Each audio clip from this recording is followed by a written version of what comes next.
morning, people. So, didn't do any filming yesterday because I was concerned obviously about the engine misbehaving, and I just wanted to get to the marina to get some diesel because I was convinced it was a fueling problem.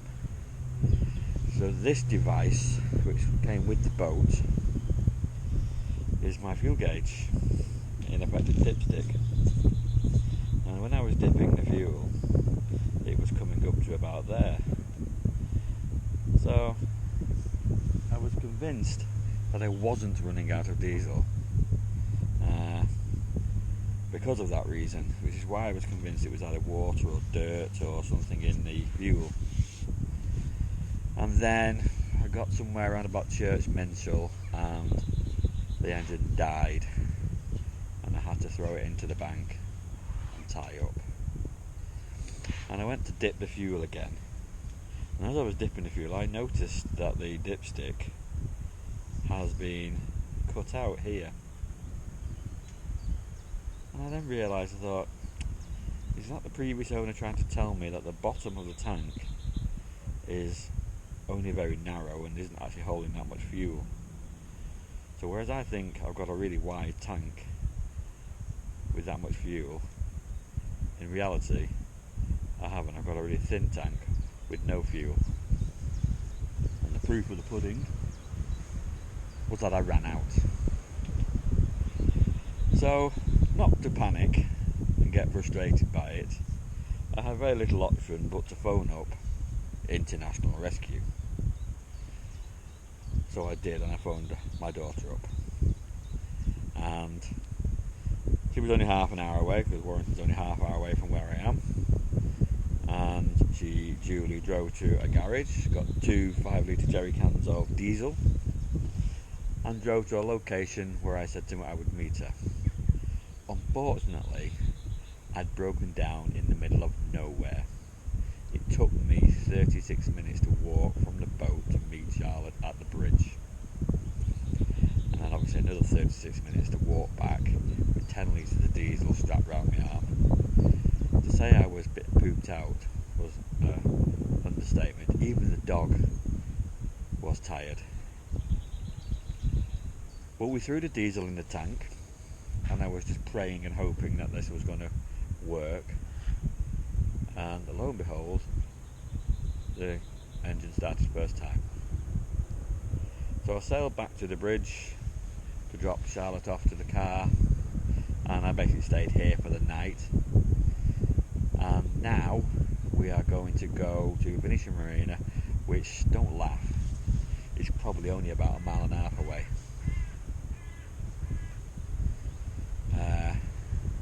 But these things happen, and I've learned a valuable lesson about my fuel gauge. Is to check it a bit more often and make sure it's a bit fuller. But to be fair, I've not filled the boat up since I bought it. That was at the beginning of March, and we're nearly at the end of May, so it's nearly 3 months, and I have been around the world in it 6 times. So let's crack on before it starts raining again.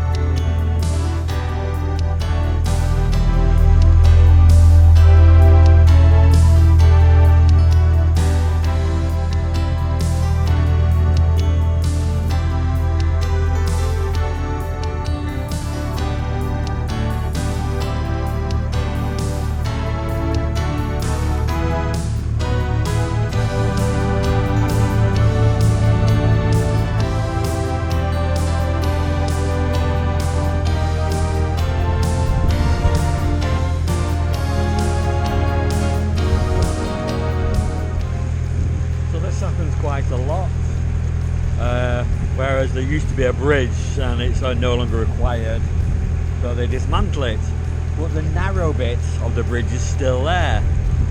And the funny story is of yesterday, if it can be any funnier running out of diesel, is when we finally got going and I'm taking Charlotte back to the car, there was one of these dismantled bridges. Because I was so busy gassing, chatting to Charlotte, I failed to realise that the canal was basically narrowing to 7 foot wide, and in a 6 foot 10 wide boat there ain't much space. I'm chatting away, and then at the very last minute I thought, what's going on here? I didn't realise that the canal was narrowing to an X bridge, and I was staying fairly close to the bank anyway because of the problems we've been having with the fuel. And well, we had a bit of a Titanic moment, and I didn't have crunch along the bank as we sort of like threaded our way through very unceremoniously the X bridge. The boat rocked backwards and forwards, and there had to be a foot person walking on the footpath laughing at me. But again, lack of concentration and yapping away caused me to have a bit of a faux pas. But the sun was shining.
Has got fuel. I'm now just attempting to reverse up to them to get it, but this could go very wrong.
So it's many thanks to Four Counties Fuel, Narrowboat Bargus I think it is, and then the lovely people on it are now going to help me get through this lock. A fantastic service, cannot recommend them enough. You've just got to be at the right place at the right time. It saves me giving all my money away to a marina.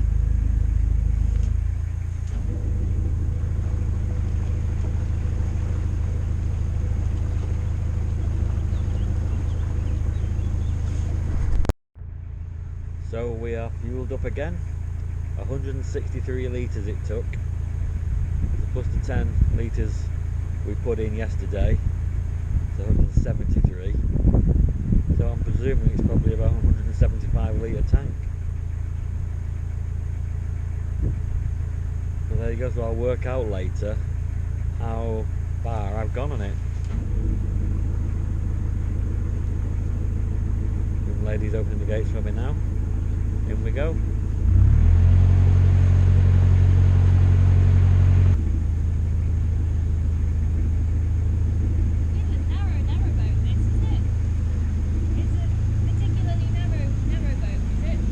Really now?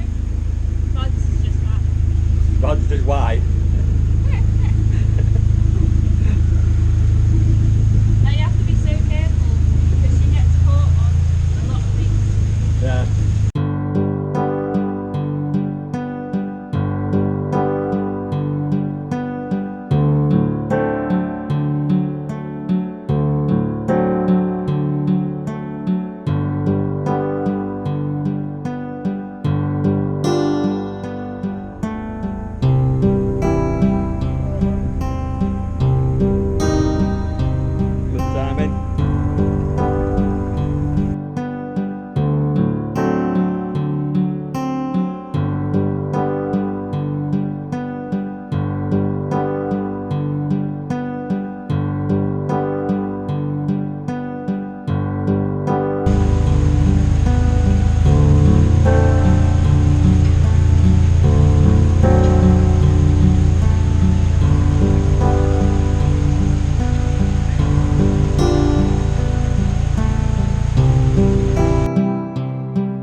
There'll be blue skies above.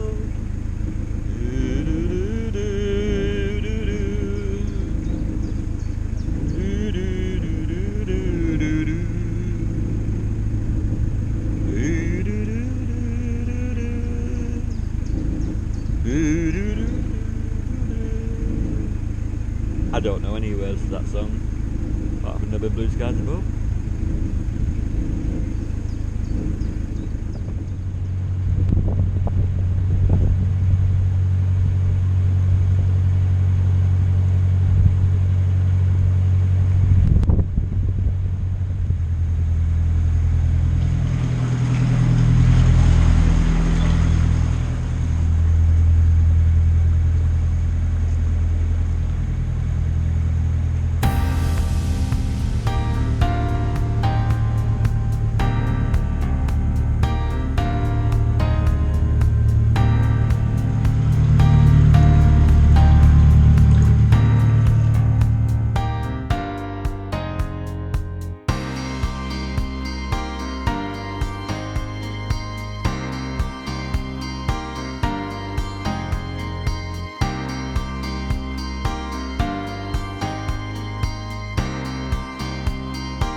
That's the offending ex-bridge that I crashed into yesterday.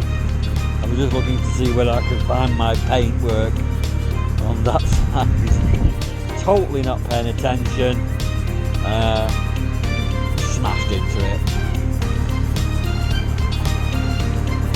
But hey, I think I'm changing the boat's name to Smash a Lot. If in doubt, give it a clout.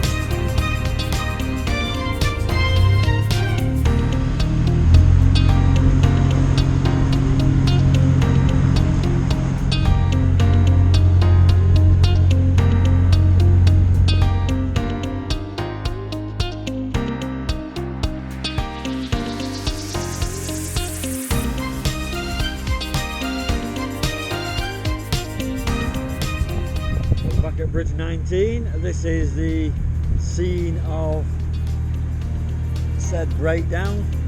I say breakdown, I basically mean my neglect of running out of fuel, but I'll only ever do it once.